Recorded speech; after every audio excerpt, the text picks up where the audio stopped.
Bonjour, moi c'est Jennifer, j'ai 28 ans.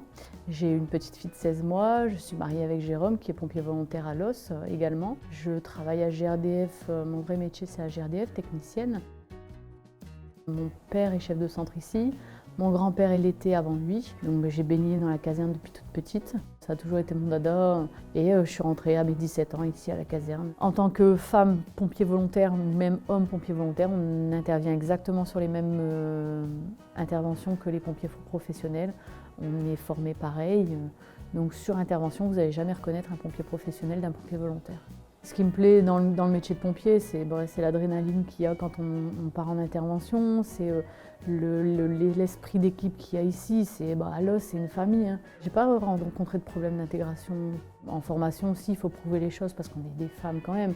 Il faut un petit peu plus prouver, mais il n'y a pas eu de grosses difficultés pour moi en arrivant, même s'il y a toujours un peu des petites blagues, mais c'est jamais vraiment méchant, c'est plus pour déconner, on se moque un peu partout de tout. Mais l'ambiance est vraiment bonne, moi j'ai jamais été embêtée. Je m'appelle Sabrina, j'ai 38 ans et je suis pompier volontaire également depuis un peu moins de 2 ans. J'ai toujours voulu être pompier volontaire. Je m'étais renseignée, il faut habiter près de la caserne. Donc là j'ai eu l'occasion comme j'habitais pas loin. J'ai un métier qui est assez routinier puisque je suis aide-soignante de nuit mais c'est toujours les mêmes résidents qu'on a. Donc être à la fois aide-soignante et pompier, c'est complémentaire. Il y a toujours des choses à apprendre, c'est différent à chaque fois. Donc c'est ça qui est très intéressant. Donc il y a des formations, donc déjà il y a des présélections. Une fois que les tests sont réussis, donc on rentre en formation. D'abord pour le secours à personne, ensuite pour le secours routier et ensuite une autre formation qui dure un peu plus longtemps pour pouvoir aller au feu. Je m'appelle Pauline, j'ai 24 ans, je suis animatrice et entraîneur de gymnastique artistique. À côté, je suis sapeur-pompier volontaire.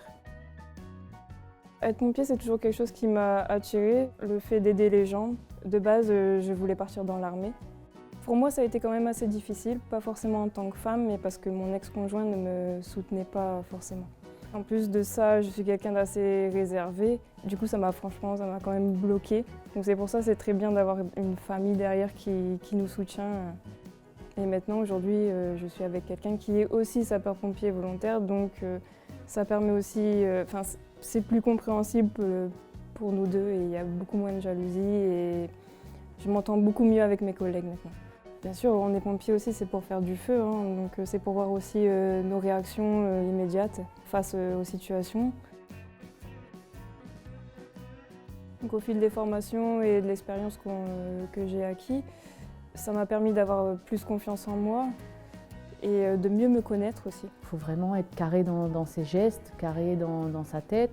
Il faut avoir l'esprit d'équipe aussi, c'est important. Et quand même avoir un caractère on peut voir des horreurs en intervention, donc il ne faut pas prendre la misère des gens sur le dos, sinon on part vite en dépression, quoi. Donc il faut aimer la prise de risque, tout en respectant bien sûr les consignes et les ordres qui nous sont donnés par notre supérieur.